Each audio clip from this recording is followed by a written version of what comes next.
Hello friends, आप सभी को पीको एग्ज़ाम यूट्यूब प्लेटफॉर्म पर स्वागत है। आज हम फिज़िक्स के एक बहुत ही इम्पोर्टेंट डेरिवेशन जो कि अक्षीय स्थिति में वैद्युत क्षेत्र की तीव्रता का व्यंजक को प्राप्त करना है। इसे कैसे प्राप्त करेंगे, एक बहुत ही अच्छे तरीके से एकदम ट्रिक से इसको समझने की कोशिश करेंगे। तो सबसे पहले हम इसका डायग्राम बनाएंगे। तो सबसे पहले एक हम लेंगे बिंदु ए जिस पर प्लस क्यू आवेश होगा, और एक बिंदु लेंगे बी जिस पर माइनस क्यू आवेश होगा, और इन दोनों की मध्य दूरी यानी कि बीच की दूरी ओ हो जाएगी। और ओ से लेकर जब मध्य दूरी ओ होगी तो ओ से लेकर ए तक की बीच की दूरी क्या हो जाएगी, यल हो जाएगी।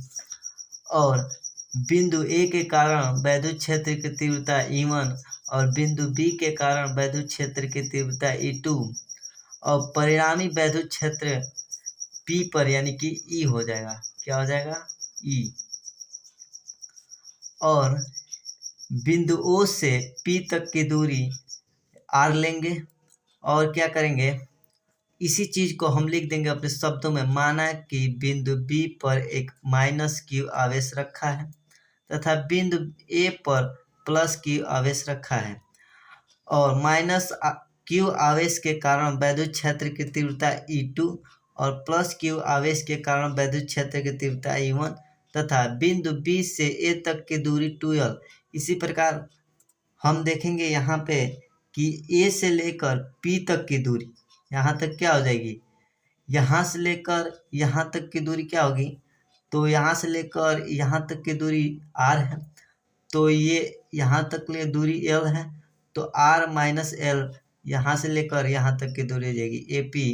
और BP क्या हो जाएगा, यहाँ से लेकर यहाँ तक की दूरी OP यानी कि है OP यानी कि R है, और B से लेकर O तक की दूरी L है यानी कि B से लेकर P तक की दूरी यहाँ तक की दूरी क्या हो जाएगी, R प्लस L। अब इसका आपने फिगर देख लिया, मतलब डायग्राम समझ लिया। अब इसका हम डेरिवेशन करते हैं। तो डेरिवेशन करने के लिए सबसे पहले लिखेंगे हम बिंदु E1 का वैद्युत क्षेत्र की तीव्रता E1 पर वैद्युत क्षेत्र की तीव्रता। तो वैद्युत क्षेत्र की तीव्रता का फार्मूला होता है E1 इक्वल टू हो जाएगा 1/4 पाई एप्सिलॉन नॉट के, और E1 यानी कि यहाँ पे कह रहे हैं तो E1 पर वैद्युत क्षेत्र की तीव्रता ए के कारण लगेगी, तो यहाँ पे प्लस क्यू आवेश है और यहाँ से करनी है तो यानी कि क्यू अपान दूरी के क्या लेंगे, यहाँ से AP लेंगे, यहाँ से लेकर यहाँ तक लेंगे R माइनस L का होल स्क्वायर। और लिखेंगे यहाँ पे लिखेंगे बिंदु B के कारण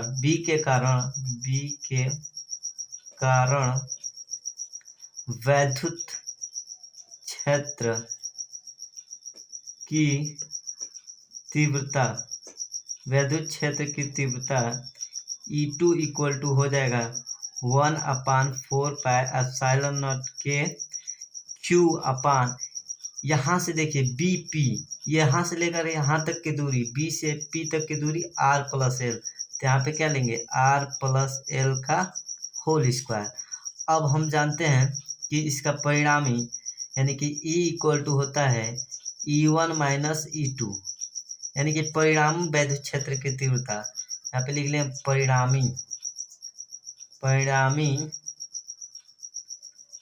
वैद्युत क्षेत्र की तीव्रता परिणामी वैद्युत क्षेत्र की तीव्रता E equal to E1 minus E2। तो E इक्वल टू हो जाएगा, E1 की वैल्यू रखेंगे यहाँ पे 1/4 पाई एप्सिलॉन नॉट के R माइनस L का होल स्क्वायर, E2 का वैल्यू रखेंगे minus 1/4 pi epsilon not Q और के R प्लस एल का होल स्क्वायर। अब देखिए क्या हो जाएगा यहाँ से। अब इन दोनों में क्या कॉमन दिख रहा है, क्यू अपान 4πε0 के, क्यू अपान 4πε0 के, ये कॉमन ले लेंगे तो क्या बच जाएगा, क्यू अपान 4πε0 के कॉमन लेंगे तो बच जाएगा 1/r-l का होल स्क्वायर माइनस 1/r+l का होल स्क्वायर। ये बच जाएगा रूट में, कोष्ट में बच जाएगा।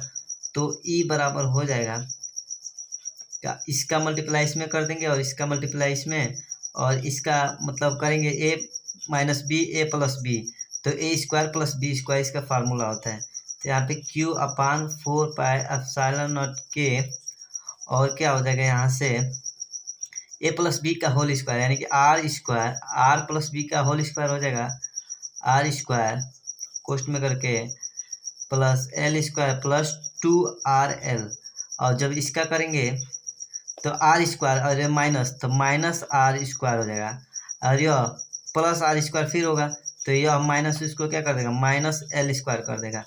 अब माइनस 2rl होगा तो यह माइनस उसको क्या कर देगा, प्लस 2rl कर देगा, और बट्टा R square minus L square का होल स्क्वायर हो जाएगा।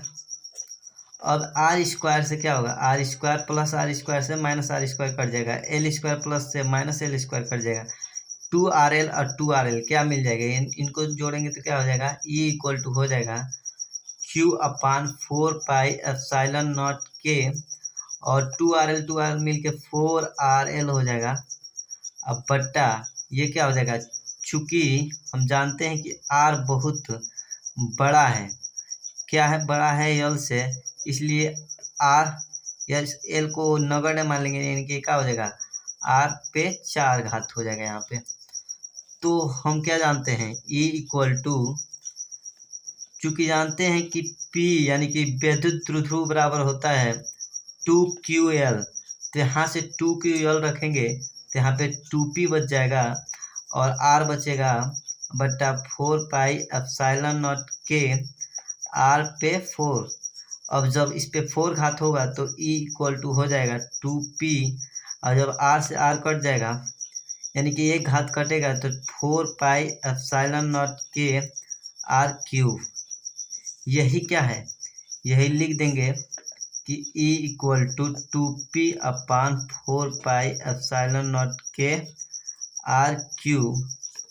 ये क्या है, वैद्युत क्षेत्र की तीव्रता अक्षीय स्थिति में है, यही इसको प्रूफ कर